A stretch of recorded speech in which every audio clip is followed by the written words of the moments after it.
வணக்கம், welcome to nanjildiaries. இன்றைக்கி நம்ம ஒரு அருமையான சாம்பார் சாதம் ரெசிபி தான் பார்க்க போகிறோம். அதை எப்படி பண்ணலான்னு வாங்க வீடியோக்குள்ளே போய் பார்க்கலாம். சாம்பார் சாதத்துக்கு நான் அரிசி தனியாக சாம்பார் தனியாக தான் பண்ண போகிறேன். அதுக்கு நான் 1.5 கப்பு அரிசி 3/4 கப்பு துவரம்பருப்பு ஊற வச்சுருக்கேன் அரை மணி நேரமாக. நான் இன்றைக்கி இந்த காய்கள்லாம் எடுத்திருக்கேன். அவரைக்காய், முருங்கைக்காய், கத்திரிக்காய், கேரட்டு, தக்காளி, வெங்காயம். உங்களுக்கு விருப்பமான எந்த காய் வேணாலும் நீங்கள் எடுத்துக்கலாம். அப்புறமா இதுக்கு ஒரு சின்ன சைஸு நெல்லிக்காய் அளவு புளியை அரை கப்பு தண்ணியில் ஊற வச்சுருக்கேன். இப்போ நம்ம ஊற வச்சுருந்த அரிசி பருப்பை இந்த கொதிக்கிற தண்ணியில் வேக வச்சு எடுத்துக்கலாம்.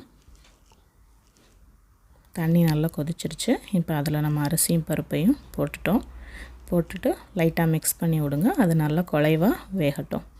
இது வேகிறதுக்குள்ளே நம்ம இந்த சாம்பாருக்கு ஒரு தனியாக ஒரு மசாலா அரைச்சிக்கலாம். ஜீரகம், அப்புறம் கடலைப்பருப்பு, உளுத்தம்பருப்பு, சோம்பு, மல்லி, மிளகு, அப்புறம் கொஞ்சம் கலருக்காக காஷ்மீரி வத்தலும், காரத்துக்காக நார்மல் வத்தலும் எடுத்திருக்கேன். இது எல்லாத்தையும் இப்போ நம்ம எண்ணெய் எதுவுமே ஊற்றாமல் எல்லாத்தையும் ஒன்றா போட்டு நம்ம வறுத்து எடுத்துக்கலாம்.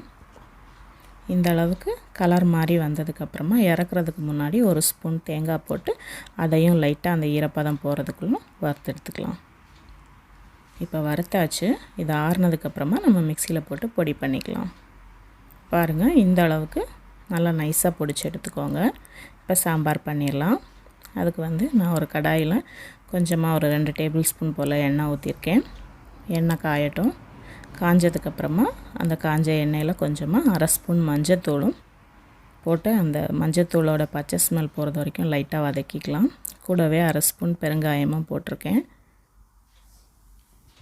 இந்த ரெண்டையும் போட்டு நல்லா வதக்கிக்கோங்க. ஃபஸ்ட்டு அந்த எண்ணெயில் வதக்கும்போது நல்ல ஒரு ஃப்ளேவர் இருக்கும். அடுப்பை குறைச்சி வச்சுக்கோங்க, இல்லைன்னா கரிஞ்சு போயிடும்.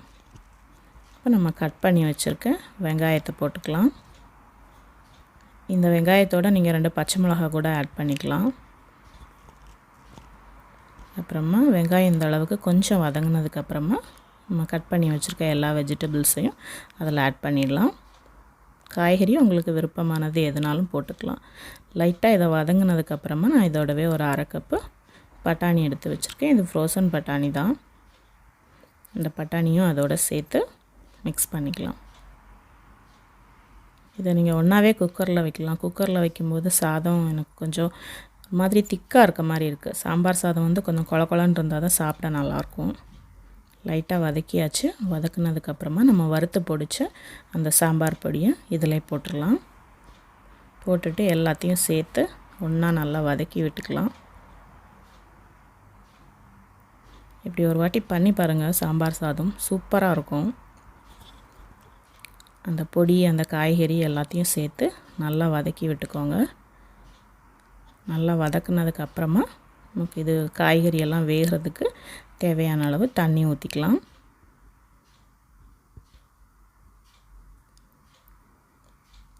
இப்போ எல்லாத்தையும் நல்லா ஒன்றா மிக்ஸ் பண்ணி விட்டுக்கோங்க. இப்போ இதை ஒரு மூடி போட்டு நம்ம இந்த காய்கறி வேகிறதுக்கு கொஞ்சமாக உப்பு போடணும். உப்பு போட்டுட்டு நல்லா கலந்து விட்டுக்கோங்க.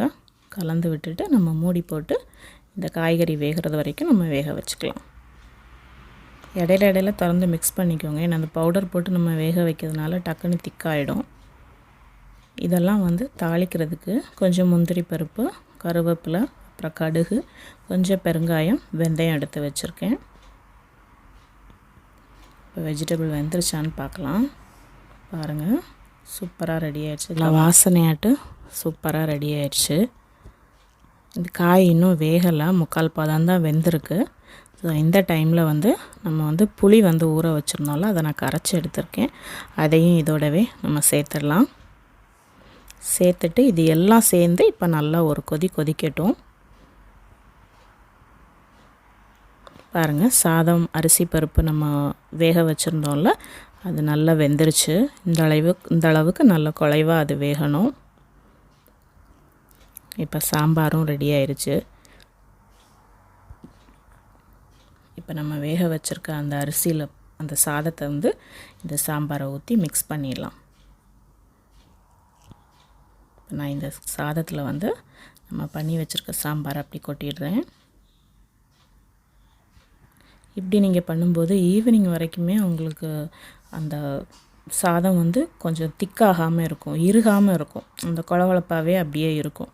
இப்போ இது எல்லாத்தையும் நல்லா மிக்ஸ் பண்ணிக்கோங்க. மிக்ஸ் பண்ணிவிட்டு நம்ம சாம்பாருக்கு மட்டும்தான் உப்பு போட்டிருக்கோம், சாதத்துக்கு உப்பு போட்டு வேக வைக்கல.